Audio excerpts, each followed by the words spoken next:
Наш эфир продолжает брифинг оперштаба по COVID-19. Узнаем о текущей обстановке в республике. Предлагаем послушать.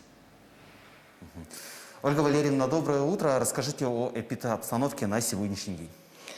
Добрый день, уважаемые жители Республики Саха-Якутия. Текущая санитарно-эпидемиологическая обстановка, для которой последние 2 недели был характерен достаточный подъем. И сегодня характеризуется вновь подъемом. 173 новых случая выявлено на территории республики. При этом в столице нашей республики выявлено 103 случая. 13 случаев и достаточно сложная обстановка является в Сунтарском улусе. 4 случая выявлено в Мегино-Кангаласском улусе. По 5 случаев выявлено в Вилюйском, Нерюнгринском, Нюрбинском и Татинском улусах, в Алданском, Амгинском и Усть-Алданском улусам зафиксировано также 4 случая. По 3 случая выявлено в Мирнинском, Намском, Усть-Майском, Хангаласском улусе. По 2 случая выявлено в Верхоянском улусе.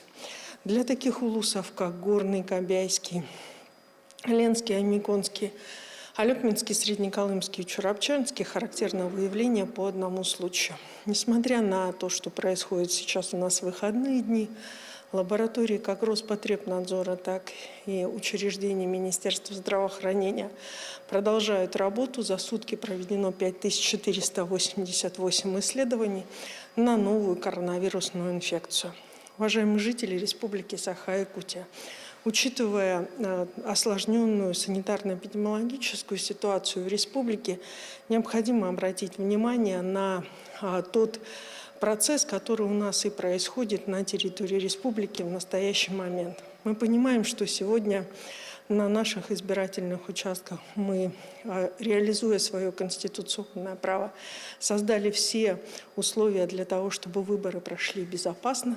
Тем не менее, я обращаюсь к гражданам республики в настоящий момент. В случае, если вы чувствуете недомогание либо поднятие температуры, соответственно, обращаться в избирательную комиссию для того, чтобы реализовать свое право на дому, и сразу обращаться в учреждение здравоохранения для того, чтобы решить вопрос о своем диагнозе в части исключить ковид или ОРВИ для того, чтобы начинать свое оздоровление.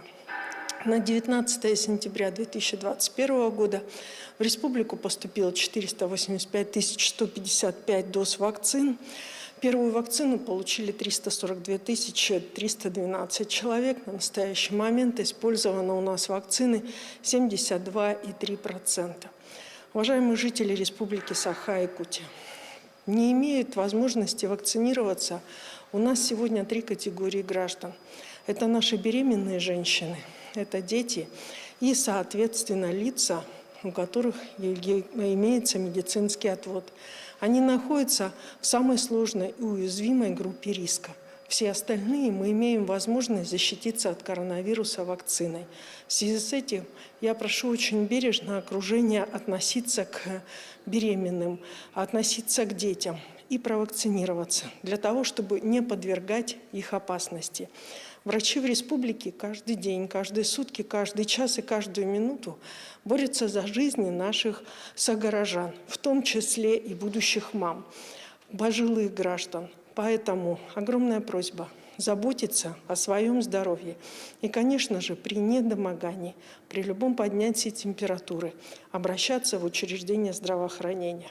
Да, мы признаем, нагрузка очень высокая, но каждый вызов медицинские организации наши, безусловно, обеспечат и обслужат. И, соответственно, мы все вместе придем к выздоровлению. Спасибо. Это был брифинг оперативного штаба по эпидситуации. А через несколько минут в эфире телеканала «Якутия-24» состоится брифинг по итогам за прошедшие дни голосования из Центральной избирательной комиссии. Оставайтесь с нами.